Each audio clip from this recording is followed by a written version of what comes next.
En el nombre del Padre, del Hijo y del Espíritu Santo. Amén.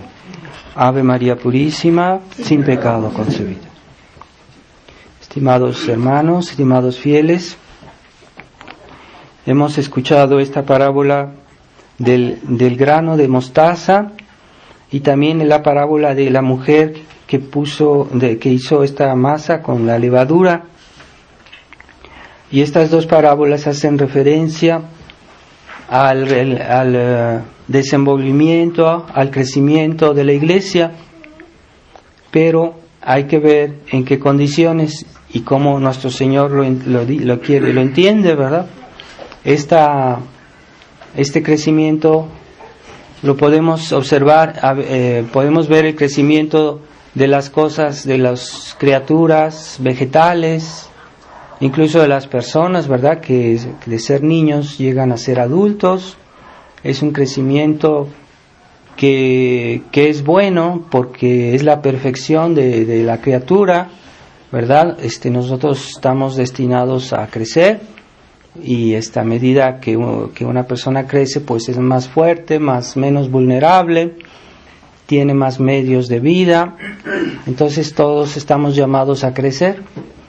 Y de lo que se puede entender a nivel de los vegetales, de los animales, de las personas, también se puede entender de las almas y de la Iglesia.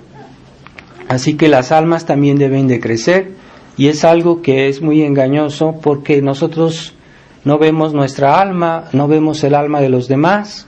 Sin embargo, en las almas también hay un periodo en el cual ellos nacen, podemos decir cuando nacemos a la vida de la gracia o que llegamos a ser hijos de la Iglesia, pues esta es un don de Dios.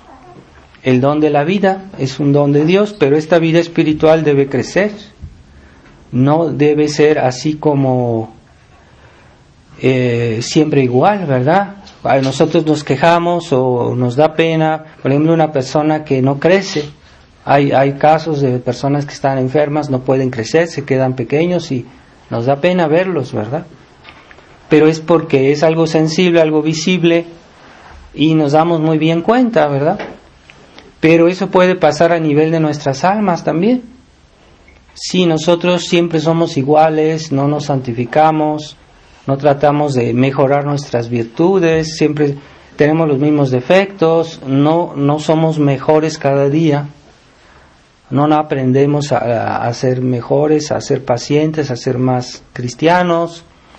Entonces es normal que nuestra alma crezca, debería ser eso algo que todos comprendieran.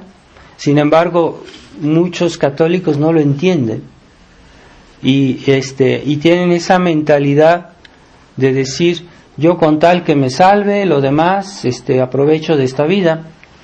Entonces tienen una vida pasiva, una vida cristiana que siempre es igual y nunca hay realmente un progreso. Pero no debería ser así. Y una persona que no hace esfuerzos a veces se pierde, se condena porque no quiso progresar.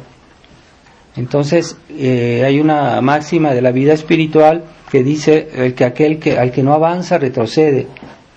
Así que debemos siempre avanzar, siempre tratar de ser mejores, y con más razón hoy en nuestra época que hay tantos obstáculos para ser buenos, para ser mejores, que tenemos que luchar todavía con más fuerza, con más energía para ser mejores, ¿verdad? ¿Por qué? Porque hay muchas pruebas en este mundo, muchas tentaciones, muchas razones para disminuir nuestra fe, nuestra esperanza, nuestra caridad en Dios. Entonces, si no hacemos un esfuerzo especial, nos vamos a dejar nos va a arrasar por la corriente, ¿verdad? Es como en otras ocasiones les había dado el ejemplo del pescado que está en el río. El río si está siempre corriendo, pero si el pescado no lucha contra la corriente, pues el río se lo va a llevar.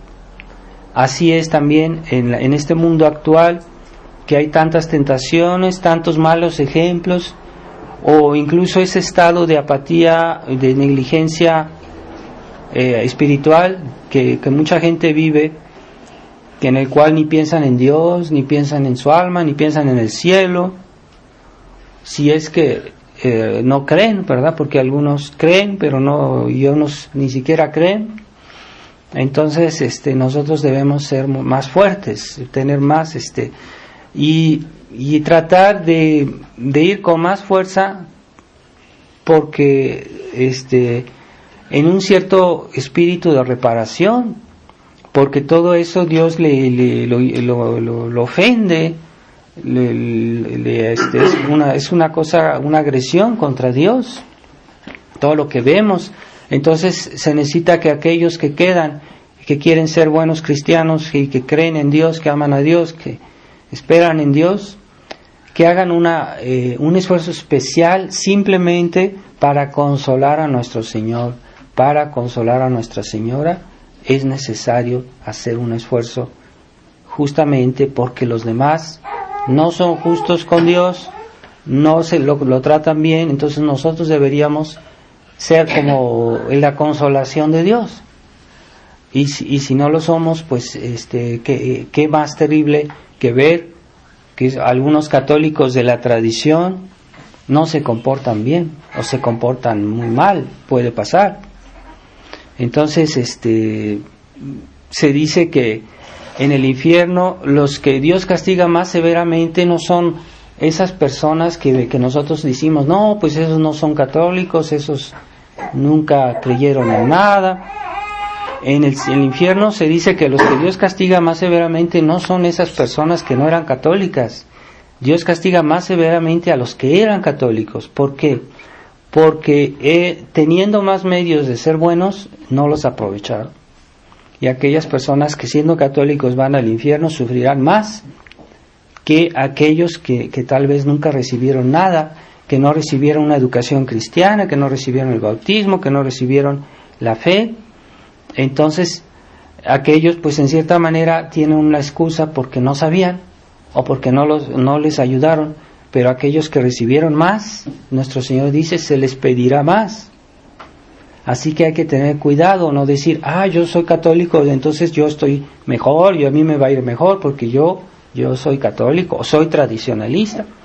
Entonces no, cuidado, aquel que recibió más, se le pedirá más, y en caso de que Dios tuviera que castigarlo, el castigo debería ser más severo, ¿verdad? ¿Quiénes están en el fondo del infierno? Pues el demonio. Era el ángel más agraciado, más que Dios le dio más dones, no solo de naturaleza, sino también de gracia. Judas, que era un apóstol de nuestro Señor. No son aquellos paganos que nunca conocieron el nombre de Dios. Cuidado, así que nosotros no basta decir, pues yo soy católico, ya todo está bien, ya todo está bonito. No, Dios se pedirá más a aquel que ha dado más. Entonces tenemos razones de progresar en la vida espiritual, pues que no sea solo por ese temor servil de que el castigo del infierno, ¿verdad? Sino también, sobre todo, porque tenemos esa aspiración a ser mejores. Los niños aspiran a ser adultos, si quisieran en su vida adulta ser algo o tener una profesión, no sé, tienen ese deseo de crecer. Así que nosotros, si no aspiramos a mejorarnos en la vida cristiana, pues somos unos enanos espirituales. Entonces no, hay que pedirle a Dios que nos dé discernimiento. Ciertamente no es fácil santificarse, por eso hay que rezar, hay que ir a misa, hay que recibir los sacramentos y hay que conocer nuestra religión, tratarla de practicar, porque las virtudes, no es tan fácil practicar las virtudes. De las virtudes dependen muchas cosas, ¿verdad? ¿Cómo se practica la virtud de prudencia? ¿Cómo se practica la virtud de justicia? No basta tener una noción muy vaga, muy general de lo que son esas virtudes, porque en la vida concreta sí hay muchísimas aplicaciones de esas virtudes y a veces no lo hacemos bien. porque no sabemos cómo. Entonces es importante estudiar las virtudes cristianas. Santo Tomás de Aquino habló muy bien de todo eso. Tal vez algún día yo voy a tratarles de darles un texto que hable de lo que decía Santo Tomás de Aquino sobre la práctica de las virtudes. Es bonito todo eso, pero debe tener una consecuencia práctica en nuestra vida. No se trata de leer buenos libros y nada más. Entonces se trata de vivir eso. Entonces así como nuestro Señor nos dice que esa semilla de mostaza, que es un granito muy pequeño, se convierte en un árbol, y de manera que los pájaros del cielo vienen a posarse en sus ramas, pues ese árbol debería ser nuestra alma. Nuestro Señor nos está dando un ejemplo, no que esa semillita se vuelva en una planta, una planta de esas chiquitas o algo así. No, nuestro Señor dice que se convierte en un árbol, de manera que vienen hasta los pájaros a habitar en sus ramas. Quiere decir que Dios tiene grandes planes sobre nuestras almas y no debemos aspirar a una vida cristiana mediocre. Eso es lo que ha matado a la iglesia, eso es lo que ha provocado esta crisis horrible en la iglesia, sobre todo que hubo un periodo en que ya los sacerdotes mismos, los hombres de iglesia que se supone que son los que deberían ser mejores, pues no aspiraban a la santidad. Había una especie de tedio de las cosas de Dios y se acababa ese deseo de santificarse, de vivir mejor nuestra fe de una manera más profunda. No se trata de ver la vida cristiana o la santidad cristiana de una manera demasiado sensible, porque a veces las virtudes son discretas. Sin embargo, lo que faltaba es ese deseo de progresar en las virtudes. En los santos hay santos que eran de esos santos que hacían milagros, tenían virtudes muy vistosas, sí, pero también hay santos escondidos, ¿verdad? Como Santa Teresita del Niño Jesús, que vivieron en el claustro, que casi nadie los conoció y que practicaban las virtudes de una manera más discreta. Así también puede ser entre nosotros. Hay cristianos que hacen buenas obras y se nota su bondad, su virtud, y hay otros que son más discretos. No hay que juzgar a nadie, pero todos debemos simplemente tratar nosotros mismos de ser mejores. Dios nos ayuda. Aquel que llama, aquel que pide, se le escuchará, el que toca, se le abrirá, dijo nuestro Señor. Hay que tener ese deseo de ser mejores. Y lo que se aplica a las almas, pues también se aplica a la iglesia, ¿verdad? El crecimiento de la iglesia siempre estuvo mezclado con las tribulaciones y con el don que Dios hizo a la iglesia y al mundo de almas santas. Cuando hubo santos, la iglesia progresó. Entonces, en los primeros siglos, al principio de la iglesia, cuando Jesús envió a los apóstoles, que eran santos, grandes santos, la iglesia se extendió muchísimo en poco tiempo. Y había muchos cristianos muy fervientes, muy ejemplares, que por eso hubo tantos santos en los primeros siglos y tantos mártires, porque había deseo de unirse a Dios. Y por eso la iglesia era floreciente en ese tiempo, a pesar de las persecuciones. Entonces, ¿cómo es hoy que ya en tiempos modernos, por ejemplo, ya en tiempo del concilio había muchísimos católicos en el mundo, pero no había santos, no había almas santas, porque se había enfriado la caridad en el mundo, se había enfriado la fe, se había racionalizado la fe de la iglesia. Los cristianos veían todo con un ojo crítico, cuando hay cosas que hay que aceptar con sencillez. Dios lo dijo, yo lo creo, así como Dios lo dijo. No voy a estar examinando a ver qué es cierto. Lo que Dios dijo se toma como es. Es cierto que puede haber el deseo de comprender un poquito mejor, pero no es una crítica, no es una puesta en duda, no es un espíritu egoísta, liberal, y eso hizo muchísimo daño a la iglesia. Algunos autores muy buenos nos hablaban de lo que es el activismo. El activismo es una actitud que quiere extender el reino de Dios por medios puramente humanos. Le llamaban también americanismo, es decir, que en Estados Unidos había esa tendencia, ¿verdad?, de hacer grandes obras, hacer muchas cosas visibles, sensibles, y que no son malas, pero eso solo, sin la gracia, no sirve de nada. ¿De qué me sirve tener una iglesia muy grande, tener, por ejemplo, empresas que difunden buenos libros y todo eso, si todo eso no tiene consecuencias en la vida de los cristianos?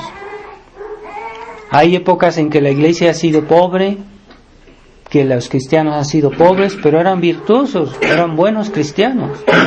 Entonces, ciertamente, el aspecto exterior de la iglesia, que nosotros tratamos también de hacer bien, por ejemplo, en esta capilla, de que te esté bien, digno, que esté bonito, para Dios.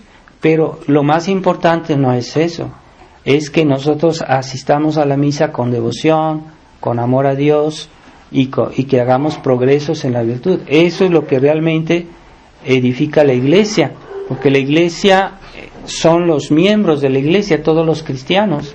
En la medida que se santifican, que son mejores, se puede decir que la iglesia progresa.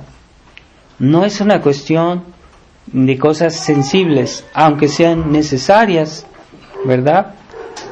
Lo más importante es que nosotros hagamos esfuerzos y que amemos a Dios mejor cada día. En definitiva, lo que hace que una persona sea más santa o mejor es la medida del amor de Dios que tiene en su alma. Pero este amor está condicionado por muchas cosas. Si nuestras virtudes humanas están mal, la caridad no puede desenvolverse. Es como el trigo que nace en medio de la mala hierba. Esa mala hierba la va a ahogar el trigo, la buena semilla de Dios.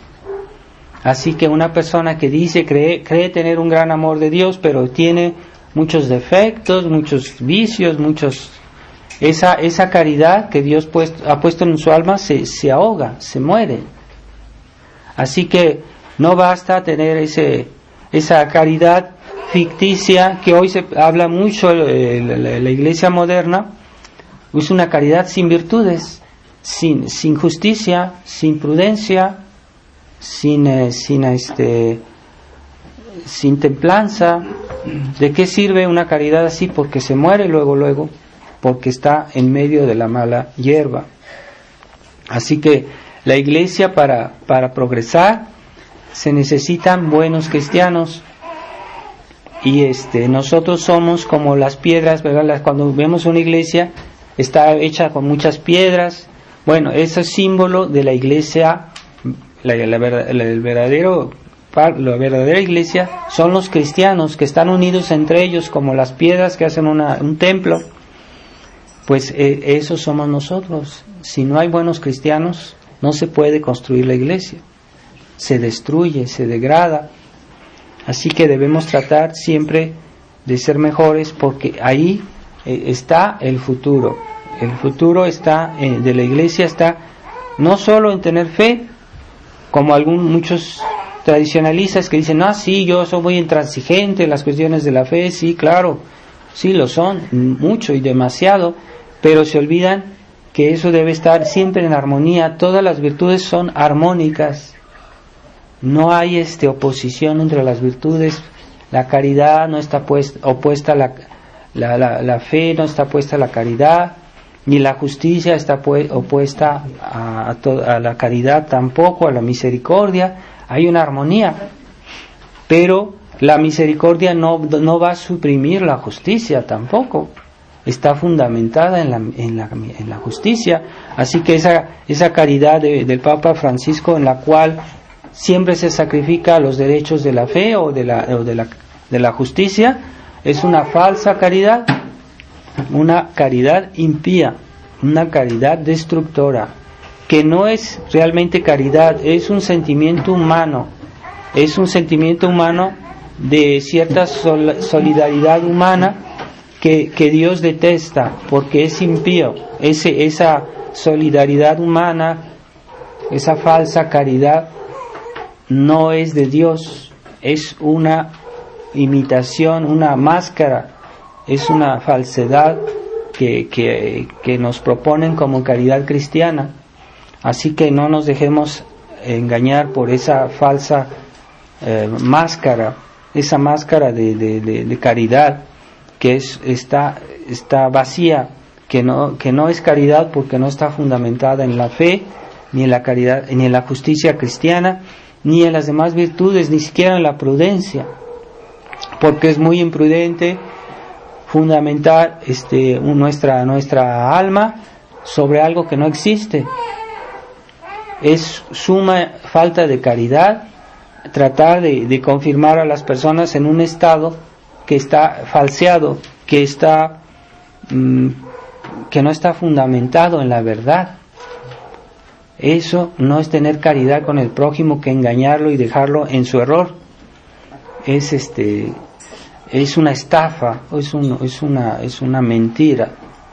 Y eso es lo que el mundo quiere, porque hoy el mundo quiere tener la apariencia de la bondad, pero sin las obras, sin el esfuerzo de ser justos, sin el esfuerzo de comportarse bien. Entonces es un cristianismo fácil, y eso es lo que a la gente le gusta, porque hoy la gente no quiere luchar, no quiere esforzarse por ser mejores, no quiere exigencias de vivir la vida cristiana, porque la vida cristiana es exigente, ¿verdad? Hoy el mundo moderno nos muestra muchas facilidades de comunicación, de comodidades materiales, que suprimen en cierta manera el esfuerzo.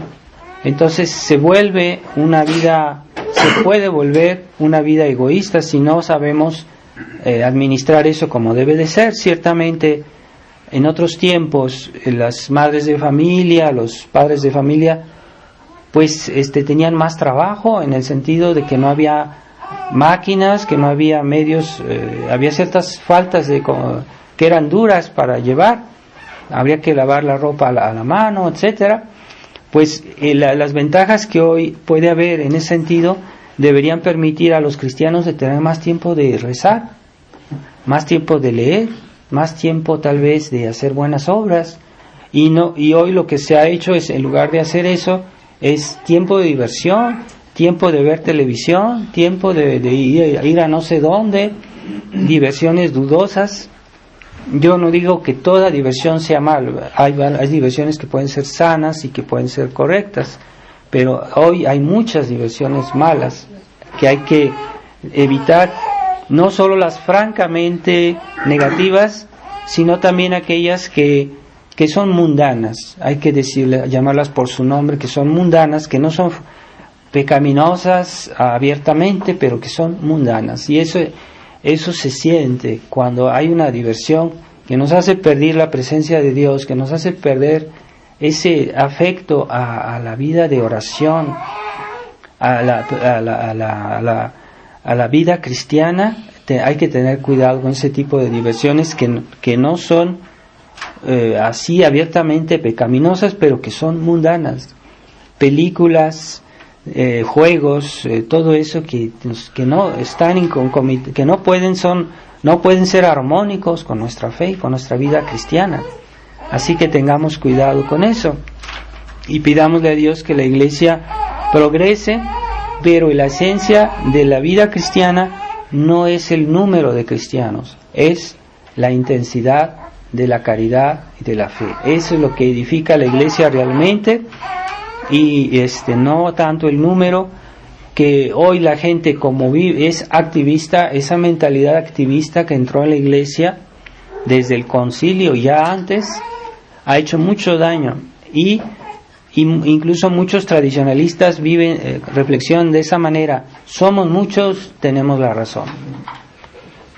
Ciertamente es lo ideal que fuéramos muchos, ¿verdad?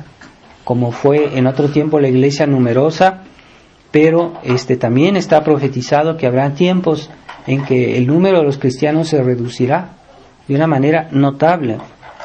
Y pues yo pienso que estamos en un tiempo así, que el cristianismo está como eclipsado, pero nunca podrá ser destruida. La iglesia de Dios no puede ser destruida.